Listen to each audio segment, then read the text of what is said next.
Good afternoon. Today, the people of Israel are under attack, orchestrated by a terrorist organization, Hamas. In this moment of tragedy, I want to say to them and to the world and to terrorists everywhere that the United States stands with Israel. We will not ever fail to have their back. We'll make sure that they have the help their citizens need and they can continue to defend themselves. You know, the world's seen appalling images.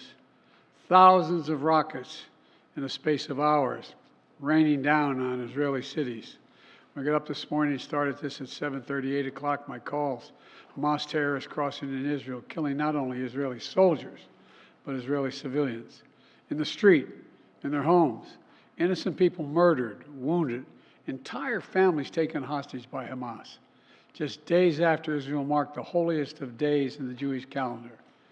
It's unconscionable.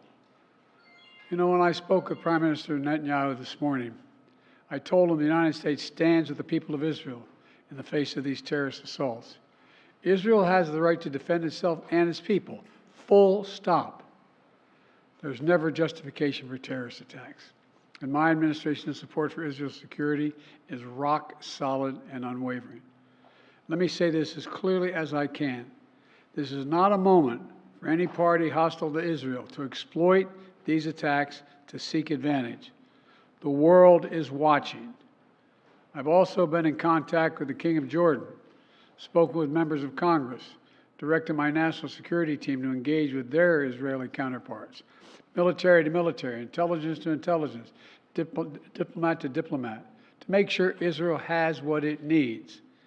I've also directed my team to remain in constant contact with leaders throughout the region, including Egypt, Turkey, Qatar, Saudi Arabia, Jordan, Oman, the UAE, as well as our European partners and the Palestinian Authority. It's also a terrible tragedy on a human level. It's hurting innocent people. Seeing the lives that have been broken by this, the families torn apart, it's heartbreaking. And Jill and I are praying for those families who've been impacted by this violence. We grieve with those who've lost their loved ones, lost a piece of their soul. We have hope for swift recovery for many who have been wounded. But we're going to remain in close touch with Prime Minister. I personally am going to remain in close contact with Prime Minister Netanyahu as this situation continues to develop.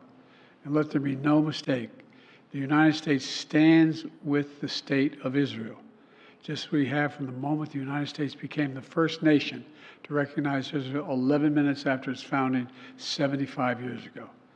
Thank you very much. Mr. President, was there an intelligence failure in the lead up to this attack?